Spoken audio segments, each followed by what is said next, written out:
I recognize the legitimate grievances of the Palestinian people, but nothing can justify these acts of terror and the killing, maiming, and abduction of civilians. I'm deeply alarmed by reports of over 500 Palestinians, including women and children, killed in Gaza and over 3,000 injured. Displaced families in Gaza were also hit.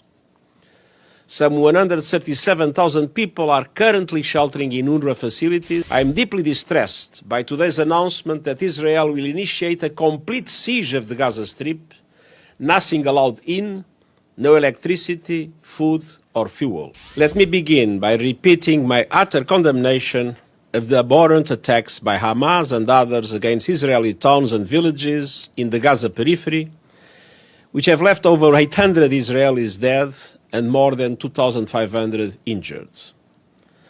Sadly, these numbers are expected to rise as the attacks are ongoing and many remain unaccounted for. In addition, over 100, possibly more, Israelis, civilians and military have been reported captured by armed groups, including women, children, and the elderly. Some are being held hostage inside Israel, and many others have been taken inside the Gaza Strip.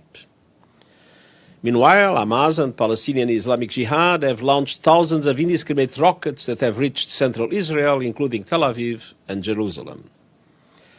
I recognize the legitimate grievances of the Palestinian people, but nothing can justify these acts of terror and the killing, maiming, and abduction of civilians. I reiterate my call to immediately cease these attacks and release all hostages. In the face of these unprecedented attacks, Israeli airstrikes have pounded Gaza. I am deeply alarmed by reports of over 500 Palestinians, including women and children, killed in Gaza and over 3,000 injured. Unfortunately, these numbers are rising by the minute as Israeli operations continue. While I recognize Israel's legitimate security concerns, I also remind Israel that military operations must be conducted in strict accordance with international humanitarian law. Civilians must be respected and protected at all times. Civilian infrastructure must never be a target. And we already have reports of Israeli missiles striking health facilities inside Gaza, as well as multi-storied residential towers and a mosque. Two UNRWA schools sheltering displaced families in Gaza were also hit. Some 137,000 people are currently sheltering in UNRWA facilities, with the number increasing as heavy shelling and airstrikes continue. I am deeply distressed by today's announcement that Israel will initiate a complete siege of the Gaza Strip, nothing allowed in, no electricity, food, or fuel. The humanitarian situation in Gaza was extremely dire before these hostilities. Now it will only deteriorate exponentially. Medical equipment, food, fuel, and other humanitarian supplies are desperately needed, along with access for humanitarian personnel. Relief and entry of essential supplies into Gaza must be facilitated, and the UN will continue efforts to provide aid to respond to these needs.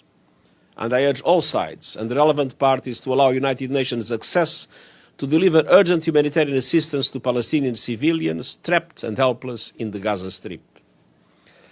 And I appeal to the international community to mobilize immediate humanitarian support for these efforts. The UN Special Coordinator and I are engaging with leaders in the region to express our concern, our outrage, and to advance efforts to avoid any spillover to the wider Middle East. Even in these worst of times, and perhaps especially in the most trying moments, it is vital to look to the long-term horizon and avoid irreversible action that would embolden extremists and doom any prospects for lasting peace. This most recent violence does not come in a vacuum. The reality is that it grows out of a long-standing conflict with a 56-year-long occupation and no political end in sight. It's time to end this vicious circle of bloodshed, hatred, and polarization. Israel must see its legitimate needs for security materialized, and Palestinians must see a clear perspective for the establishment of their own state realized. Only a negotiated peace that fulfills the legitimate national aspirations of Palestinians and Israelis, together with their security alike, the long-held vision of a two-state solution in line with United Nations resolutions, international law, and previous agreements, can bring long-term stability to the people of this land and the wider Middle East region. Thank you.